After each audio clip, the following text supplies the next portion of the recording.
I thought I'd just chime in and say, I know I've been pretty negative on this guy. Where is it?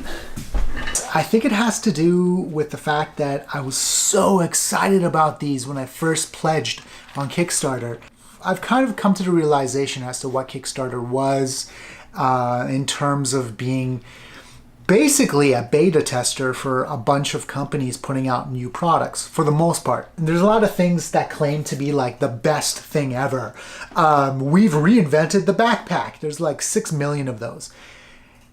And they tend to keep coming back to Kickstarter because they get seed money to kind of do a big run. But stuff like this is real innovation. I mean, they are doing something relatively new, which I totally dig, and that's why I was so excited about them. But then when I got them, as much as I understand Kickstarter framework and I get kind of like the unspoken scenario around Kickstarter where in fact you're kind of beta testing this thing for small companies for the promise of a discount on their first batch. Generally about 20% off. And in turn, you play around with a product that just isn't there yet. And then you give them feedback to help them improve it. It's not a model for consumers looking to buy cool tech because you're just going to be disappointed. But if you're community oriented and you get a benevolent sense of glee from helping a small company do something super cool, then this is the place for you and these are the products for you. You get them, you play around with them, and you give them feedback. They correct it, make a new model, put out a better version in a couple of years. Usually on Kickstarter until they get bought out. Keep in mind, as fun as it is to kind of beta test these things, you're still paying for them, right? Like I actually bought these. These came to market. These were shipped to me. I paid for them. I did get a discount, but was a discount enough for a product that kind of infuriates me because the idea is so good, but the actual practice of it kind of fell short? I don't know if I'm going to be doing too much more on Kickstarter, to tell you the truth. The last 3 or 4 experiences I've had have kind of fallen short, and I've been really disappointed with. And if you are a Kickstarter person who really loves supporting these things and being a beta tester, all the power to you. I felt like I understood going in, that was the agreement, but it's kind of an unspoken agreement. We'll give you a discount and then we'll give you kind of a early product that probably shouldn't be released to the market.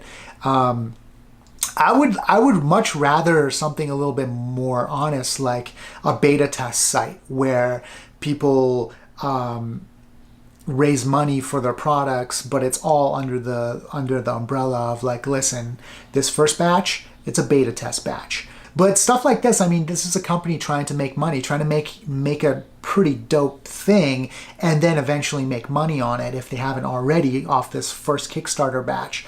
I bet you their goal is to eventually sell this technology to a bigger company. That's everyone's goal on Kickstarter, which kind of makes that benevolent beta testing scenario, I don't know, it kind of takes the magic out of it a little bit when you kind of understand that these are companies trying to make money, and these are companies oftentimes trying to sell their products eventually to a bigger player and make a lot of money, right? So while you're suffering beta testing their first edition of whatever it is they're doing, going through all that frustration because you see the idea in front of you, but it just isn't actualized, and you've paid good money for it, I don't know. I think I'm kind of done. I think I'm kind of done with Kickstarter. Here's another one that kind of failed. It's a solar bank called Solar Bank.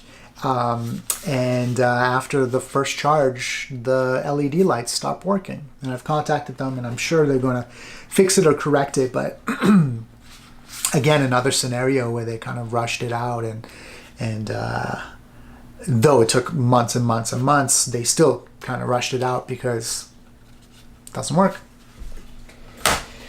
that's kind of me griping. I kind of wanted to, I'm sorry, I kind of wanted to make this little end piece about me going like, hey, yeah, the product kind of fell short and I was disappointed about it, but this, you know, this is what you expect on Kickstarter. I shouldn't be so disappointed, and I shouldn't have given this such a harsh critique. Maybe, I don't know, maybe these guys kind of got the bulk of my frustrations. When it comes down to it, they're super fun toys, and if someone was like, hey, should I buy that, I'd be like, yeah, man, it's fun if you want to have something in your pocket and play around and make noises and kind of support something that might be something amazing in the future. Do it, definitely, but grain of salt, right? Take it with a grain of salt. Is that the saying? Specdrums.com. Yeah, they're fun. They're a fun toy, and I enjoyed playing them. And I'm actually excited to have them and to keep them in my travel bag and play around with them when I have time, because they were super. When they worked, they were super fun. When they didn't work, they were really frustrating. But I'm excited to see how they progress. How's that? If you liked my review, subscribe. I've been on YouTube for a long time, but I haven't been really active. This is my attempt to kind of like start YouTubing, mostly just for fun, to talk about things that I want to talk about outside of my professional career as a filmmaker. As you can tell, this was shot pretty randomly on multiple cameras, and I'm taking very little time in the editing and piecing together because I kind of want to have fun with these. So if you liked what you saw, subscribe. There's going to be a lot of like little review videos on things I want to review, but also some little documentaries about things that I find interesting. Most hopefully not featuring me. So that's an incentive. Subscribe.